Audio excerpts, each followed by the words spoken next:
In 2017, I bought my first house and it had a 7.375% interest rate. I'm self-employed. I got a bank statement loan because that's all I could get anywhere. No bank was going to give me a loan. I'm going to show you how I beat the interest rate and how you can beat your interest rate and pay down your house faster, pay it off faster. I'm going to show you how I paid off 10 years of my house in 3 years. In 2017, I bought my first house. At that time, interest rates were around 4%, maybe a little under. But I was given a 7.375% interest rate because I'm self-employed. My taxes didn't show that I made much money because of write-offs and things like that. I always wanted to buy a house, but nowhere where I went would give me a loan. And then I found out about mortgage brokers. I got a broker that found a bank statement loan for me.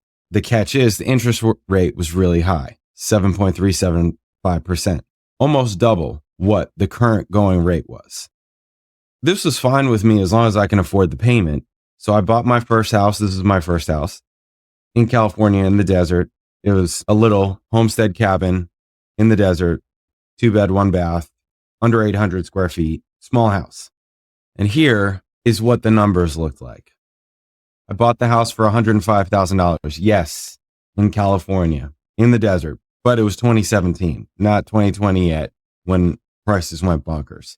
But at the time, prices were going up. Before 2017, you could buy a house out there, just like this one, 80 grand, 70 grand, 60 grand. They were relatively cheap, but they started going up in price. So I bought one at 105. I had 20% down, 30-year term, 7.375 rate.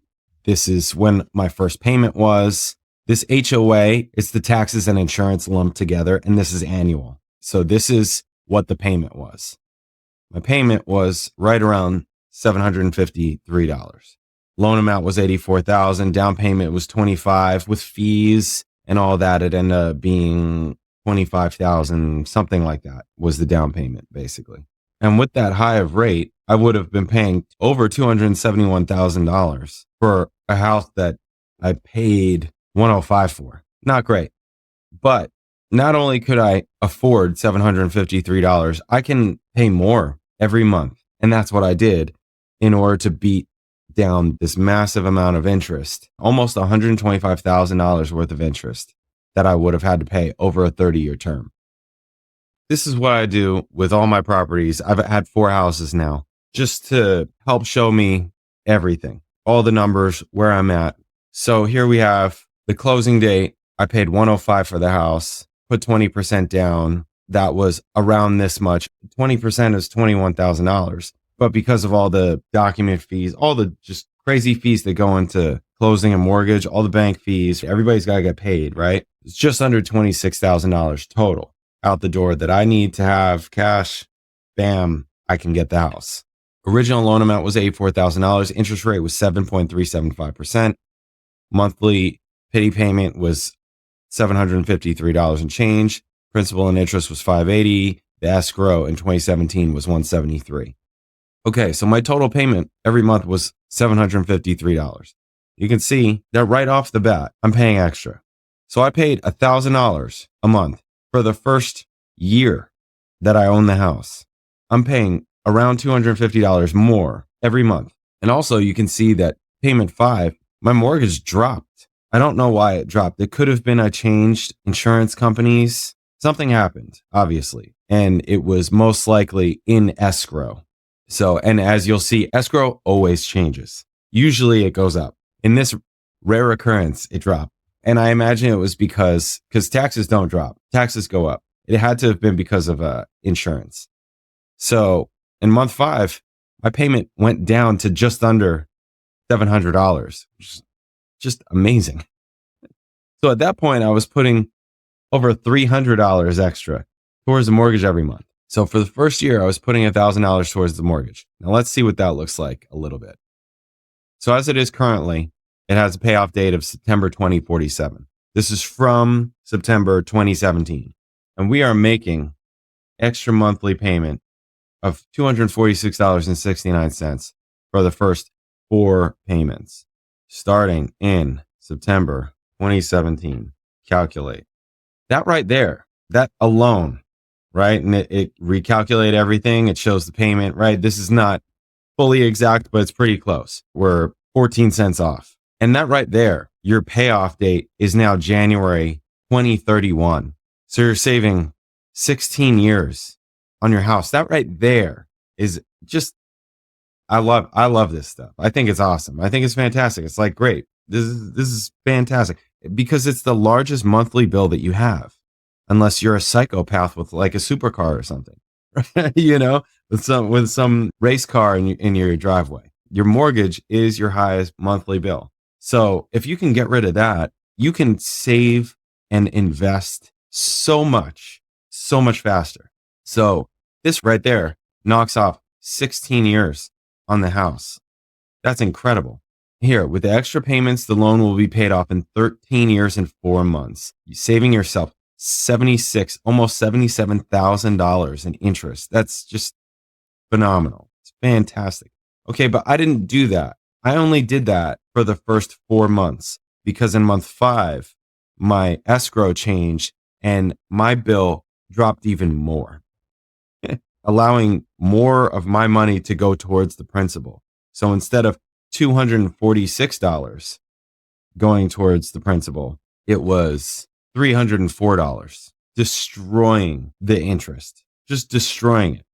So as you can see, payment number 14, I'm not going to go through all of the amortization, right? But this is, again, how I did it and kept track of all of it. And when I hit these milestones, I write it down. After a year of paying off the house, then I dropped it down to 800. I was like, all right, let's chill out for a little bit. Let's maybe treat ourselves, all that kind of thing for doing this because we're just destroying interest here. These next 2 payments, we only put $800 towards the house, still $100 extra a month. And here, the payment 14, 1 year and 2 months into paying off this mortgage, paid off 5 years of the house. Now, I know different things now than I knew back then. And I paid off 5 years in the first month of owning this current house. I'll show you how I did that in a different video. But at this time, I didn't know what I know now. All I knew was, well, if we pay extra, we'll pay off the house sooner, which is also accurate. So a year and 2 months in, we paid off 5 years of the house. Okay. And clearly at that point, I was pretty happy. And I was like, you know what? And maybe other things were happening in life at that point. Who knows? Maybe, financially, other things were happening. I don't remember offhand. But then we dropped it down to what the actual just regular payment was. We did this for 1, 2, 3, 4, 5, 6, 7 months. And then I went back to $1,000 for a month. And then here, payment number 23, the pity changed. The mortgage went up to just under $800 now. I paid the extra in principal, and I also had an extra escrow payment. This has to do with the taxes for the house readjusting, which this house is in California, and I've had 2 houses in California. Both times, a year after you buy the house, the taxes readjust to the new purchase price. So for the first year, you're paying taxes as they had been. And then the government gets their stuff together and tells you what your new number is based on the purchase price that you bought it for. Here's what your new tax assessed rate is. And they make you just pay a lump sum. I remember making just a lump sum payment sometime in the summer, a year later. And I got this bill and was like, what? Oh, yeah. It's just a big bill. So the escrow went up. And to cover that, I just paid a lump sum instead of having the monthly payment jump even higher, because they'll do that also. Like you can either pay off the escrow, put more money in the escrow, or your monthly payment's higher to cover the escrow.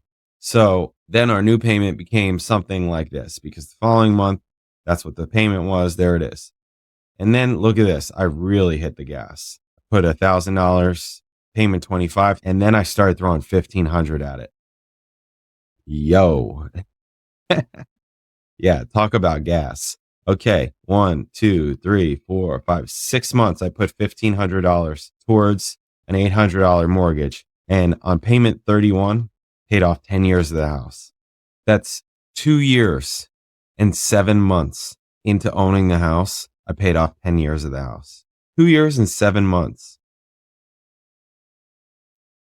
That's incredible. That's incredible.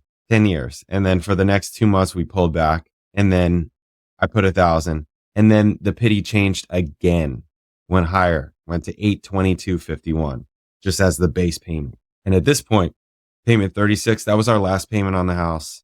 We sold the house after that. So here's some interesting numbers that I also have that I'll share with you. Some of these are rough numbers. Some of them are pretty exact. We sold the house in 2020 for 182. All in, all of our money, all of the money that we put towards the house in terms of down payment and mortgage payments, $61,400. All in. It gets better. This is rough estimates of how much money we put towards repairs. 2017, $3,700, 2018, $3,900, 2019, $5,900. This year, we did an addition on the house. How'd you only pay $5,900 for an addition on the house in 2019? Easy. We didn't pay $5,900. We paid under $5,000 for the addition. The extra, all that other was other repairs to the house, other just things, right? We got a handyman who had done additions and done all that kind of thing. And the addition that we made, again, this is a very small house. So all we did was we just enclosed the back porch. It added maybe 90 square feet to the house, 80, 90 square feet. It was not a big house, right? There wasn't a huge footprint. So bring the square footage up to 825 square feet. And then 2020, we sold the house and, there wasn't as much repairs because we only had the house halfway through the year. Anyways, grand total, owning the house. This is how much we paid in repairs. Okay. And here we go. So we made 120 grand pre-repairs. And after including repairs, 106, 339. That's how much money we made on this house after taking away everything. All the money that we put into it, our down payment, all the interest in the mortgage, right? The mortgage payments, everything, repairs, all of our money into it. Bought the house for 105, sold it for 102, came ahead 106 grand. Sounds like a great deal, right?